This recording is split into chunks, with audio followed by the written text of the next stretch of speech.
ஆப்பிரிக்காவின் பரந்து விரிந்த மாசாய் மாரா புல்வெளிகளில் போரையும் சக்தியையும் தலைமைத்துவத்தையும் பிரதிபலிக்கும் ஒரு சிங்கம்.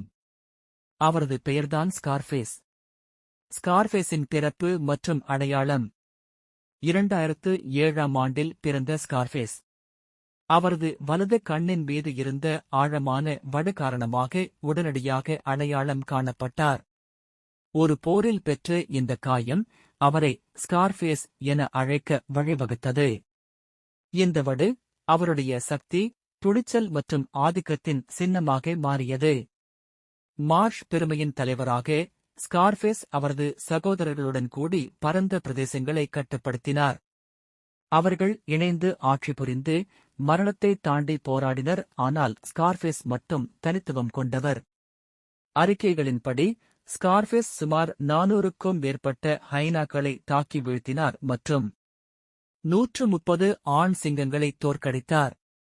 அவரது துடிப்பும் ஆளும் திறனும் இவரை மாசாய் மாராவின் சரித்திரத்தில் ஒரு தன்னிகரில்லாத சிங்கமாக மாற்றியது.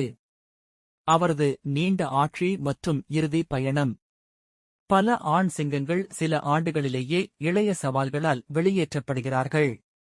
ஆனால் ஸ்கார்ஃபேஸ் அவர்களின் விதியை மீறி வனப்பகுதியில் 14 ஆண்டுகள் ஆட்சி செய்தார். 2021ஆம் ஆண்டில் இயற்கையான காரணங்களால் நிம்மதியாக உயிரை விட்டார். இது ஒரு காட்டு ஆண் சிங்கத்திற்கு மிகவும் அரிதான ஒன்று. மரபும் நினைவுகளும். ஸ்கார்ஃபேஸின் புகைப்படங்கள் மற்றும் ஆவணப்படக் காட்சிகள். ஸ்கார்ஃபேஸ் இன்று மாசாய் மாராவில் இல்லை.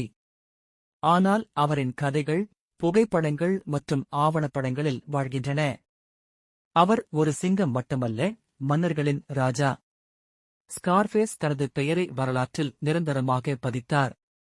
வீரமும் துணிச்சலும் மரபும் கொண்ட ஒரு சிங்கத்தின் வரலாறு நீங்கள் கேட்டுள்ளீர்கள். உங்கள் எண்ணங்களை கருத்துகளில் பகிர்ந்து கொள்ளுங்கள். வீடியோவை விரும்பினால் லைக் செய்யவும், சப்ஸ்கிரைப் செய்யவும் மறக்காதீர்கள்.